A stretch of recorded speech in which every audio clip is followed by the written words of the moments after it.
Assalamualaikum and hi everyone. We are from Group 4. Today we would like to present tutorial Time Value of Money. Hi, my name is Nurul Aina Sofia binti Maknazi and my metric number is 17114050. So, I will be present for the first question, 5.6. Isabella wishes to purchase a Nissan GTR. The car costs 85,000 euro today, and after completing her graduation, she has secured a well-paying job and is able to save for the car. The price trend indicates that its price will increase by 3% to 6% every year. Isabella wants to save enough to buy the car in 5 years from today. A. Estimate the price of the car in 5 years if the price increases by 3% per year and 6% per year. B. How much more expensive will the car be if the price increases by 6% rather than 3%? So, we will move to the question A. For this question, we will use future value formula, which is FV equals to PV times 1 plus R power of n. FV is future value, PV is present value, R is interest rate, while n is the number of the year. To answer the question, we need to collect the information from the question above. From the question, we know that PV is 85,000 euro, N is 5 years, while R is 3% or 0.03. Then, we put in the formula and get the answer, which is 98,538 euro and 30 cents. However, for 6%, we can get the answer is 113,749 euro and 17 cents.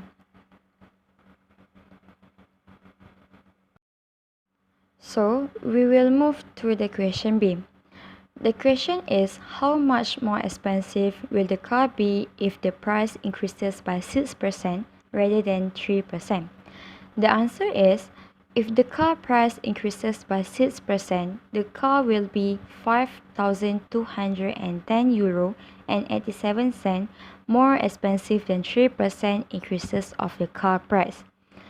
The 15,210 euro and 87 cents can get by the difference between the increases of 6% and 3% of the price of the car. Next, for the question 5.8, Peter just got his driver's license and he wants to buy a new sports car for $70,000. He wants $3,000 to invest as a lump sum today. Peter is a conservative investor and he only invests in safe products. After approaching different banks, he is offered the following investment opportunities. A.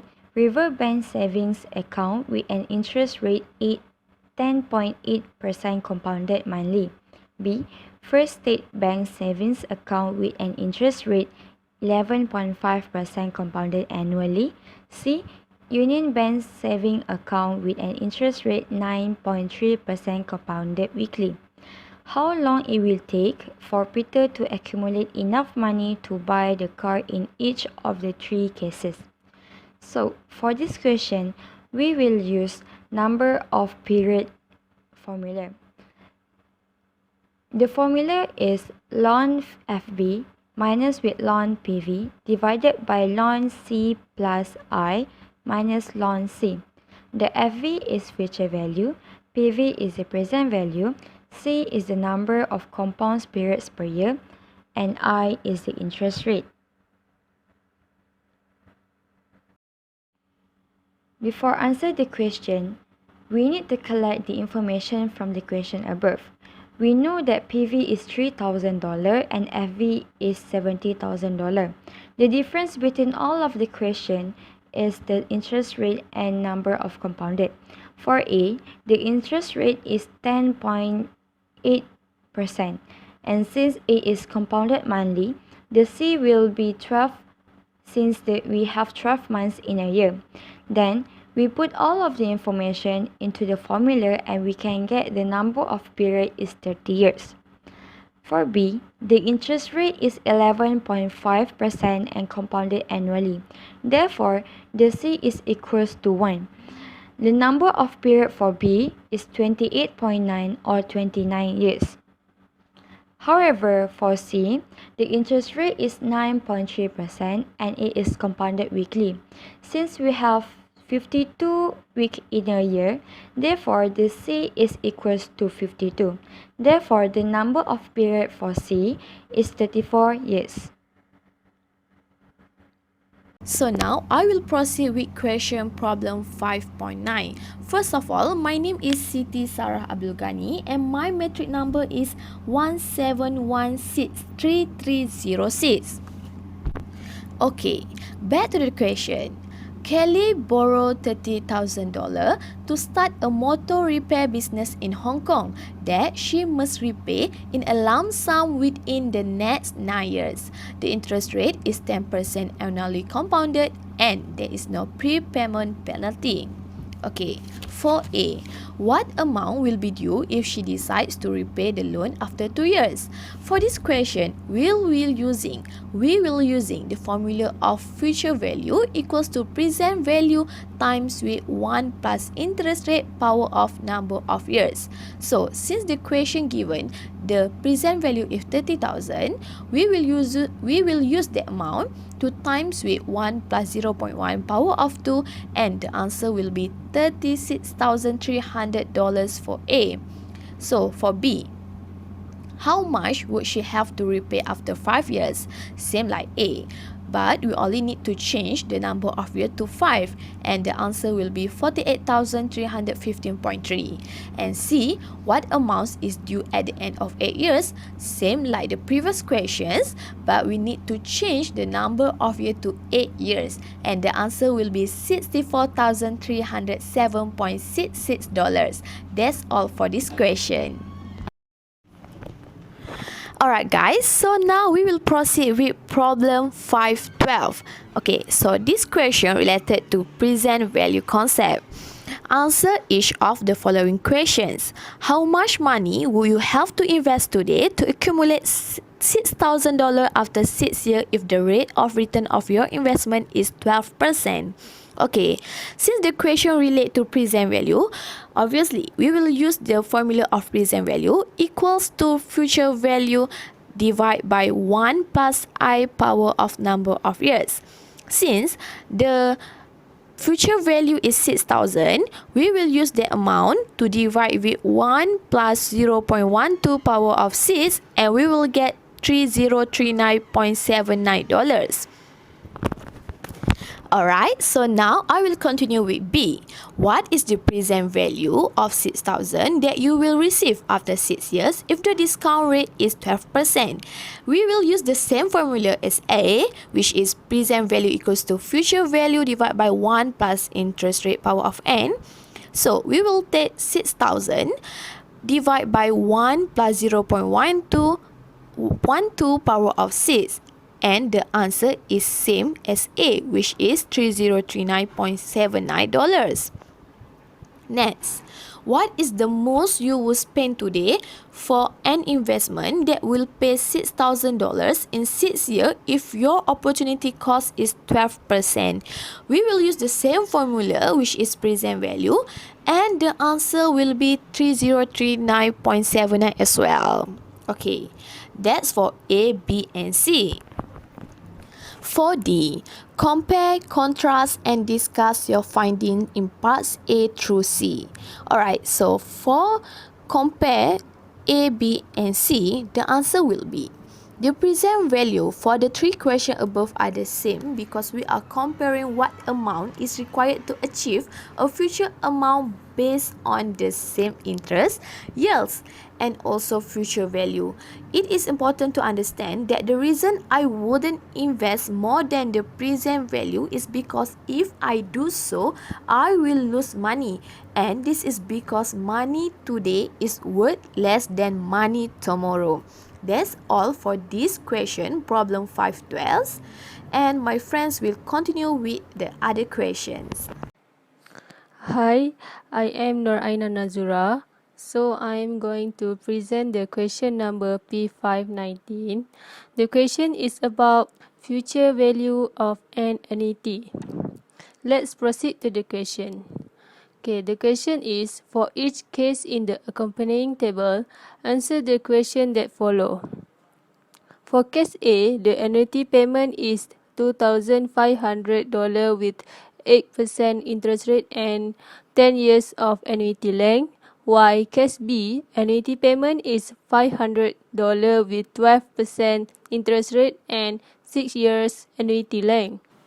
Meanwhile, for case C, the annuity payment, interest rate and annuity length is $30,000 and 20% and 5 years respectively. For case D, the annuity payment is $11,500 and 9% of interest rate with 8 years of annuity length. And lastly, for case C, the annuity payment is $6,000 with 14% interest rate and 30 years of annuity length. So from the table above, we need to calculate the future value of the annuity, assuming that it is an ordinary annuity and annuity due. Firstly, we are going to make the solution of ordinary annuity. In this question, we take case A as example to show you how we find the future value. There are two solutions you can use to find future value, which are numerical solution and financial calculator solution. Based on the information given, where the annuity payment is $2,500 and the interest rate is 8% with 10 years of annuity length, we can calculate that the future value is $36,216.41. Okay, moving forward to the second question, where we have to find an annuity due of future value. Since the annuity due meaning that the payment will be made at the beginning of the month, so there is a difference on the value. After we insert all the information in the formula, we know that the annuity due future value is $39,113.72. On this slide, we can see that this is the table after we calculate each of the case. We will find the future value of ordinary annuity and the annuity due for every case. So, the next question is, compare your findings in parts A1 and A2, all else being identical, which type of annuity, ordinary or annuity due, is preferable? Why? Let's look at the table above. We can make a comparison between ordinary annuity and annuity due, which means the annuity due has a greater value in each case, depositing the payment at the beginning of the year instead of at the end, allow the annuity to have an added year of compound. Next, we'll move to problem 522, retirement planning. Jill Smith, a 22-year-old university graduate, has just landed her first job and has planned to retire at age 62. She has decided to deposit $5,000 every year in an individual savings account, ISA, which is a tax-free for British citizens and gives a 5% per annum return. We'll move to the first question. If Jill continues to make end-of-year $5,000 deposits into the ISA, how much will she have accumulated in 40 years when she turns 62? Based on this question, we can conclude that this is actually an ordinary annuity. Why do you think so? This is because at the end of each year, Jill will deposit $5,000 into the account. There are two options where you guys can opt to use. The first one is the numerical solution and the second one is the financial calculator solution. Next, take out the information given. In this situation, future value formula will be used as we need to know the amount for the next 40 years. Payment is $5,000, interest rate is 5%, and n, which is the number of years, is 40. So, the future value is $603,998.87 in the next 40 years. We'll move to the next question. If Jill decides to wait until age 32 to begin making deposits into the ISA, how much will she have accumulated when she retires after 30 years?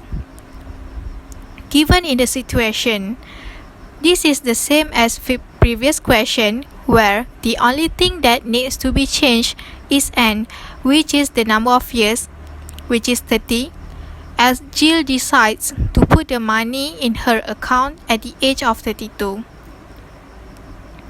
So, the future value amount is $332,194.24.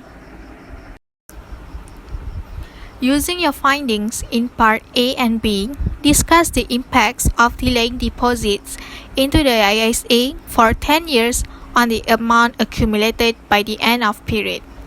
Based on the calculation in Part A and B, at the age of 22, Jill managed to receive $603,998.84, while at the age of 32, Jill will only receive $332,194.24. It shows a difference of $271,804.63. In conclusion, delaying the deposits will only lead to a lower amount accumulated that will be received by Jill. Hence, it is important to invest early in order to receive a huge amount in the future. Rework Part A and B, assuming that Jill makes all deposits at the beginning rather than at the end of each year. Discuss the effect of beginning of year deposits on the future value accumulated by the end of Jill's 62nd year. Based on this question, we can conclude that it is an annuity due. Why do you think so? This is because Jill decides to change her plan by depositing the money at the beginning of each year. We'll move to the first part, which is at the age of 22. We should take out the information first. Payment is $5,000, interest rate is 5%, and n, which is the number of years, is 40. So, in the next 40 years, which is the future value amount, Jill will receive $634,198.81. For the second part, at the age of 32. Same as solution in Part 1, only the n, which is the number of years, will change. Hence, n is 30. So we can conclude that in the next 30 years, Jill will receive $348,803.95. Based on the table, it shows that the amount of annuity due will always be greater than ordinary annuity, as interest will compound for an additional period. Okay, question P525 is about value of an annuity versus single amount. The question is, assume that you just won the state lottery. Your prize can be taken either in the form of $40,000 at the end of each of the next 25 years, which is 1 million over 25 years, or as a single amount of $500,000 paid immediately. A. If you expect to earn 5% annually on your investments over the next 25 years, ignoring taxes and other considerations, which alternative should you take? Why? B. Would your decision in Part A change if you could earn 7% rather than 5% on your investments over the next 25 years? Why? And C. At approximately what interest rate would you be indifferent between the two options? Let's begin with the solution for A. From the statement previously, we will make the price can be either in the form of $40,000 at the end of the next 25 years as option 1, while paid single amount $50,000 immediately as option 2. Note that from option 1, we are actually know that future value is $1 million. So we have to find by how much the 1 million in 25 years worth at the present. So the amount of present value is $563,757.78. So this shows that option 1 is greater than the option 2 as the PV of option 1 is $563,757.78 instead of option 2, which is $50,000. Therefore, $40,000 annually prize money for 25 years option is better than the single amount paid option. Next, we move to solution for B. Since the interest increased to 7%, the present value decreased to $466,143.33, which means there are inverse relationship of PV with interest rate. Therefore, it is viable to take single amount in this case. So we move to the answer for C. As 7% of interest rate make the present value become lower than 5%. Therefore, it is better to take the single amount at the first place instead of choosing at the end of each 25 years. This means at 7% will be indifferent compared to 5%. Hi, I am Nora Fifa. So, for question 27, perpetuities, suppose you have been offered an investment property that will pay you $500 at the end of every year starting first year from now and continuing forever.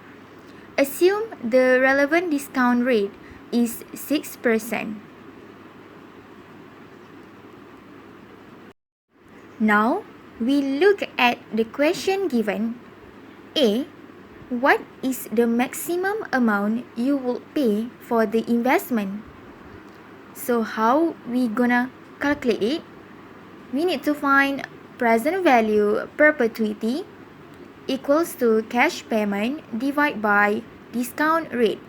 Then, we take the amount of $500 from the cash payment divide by the discount rate 0.06, then we can get $8,333.33. For B, what would you pay if the first cash flow from this investment comes immediately and the following cash payments of $500 after 1 year thereafter? So this question asks to find the present value perpetuity. How do we can get the answer?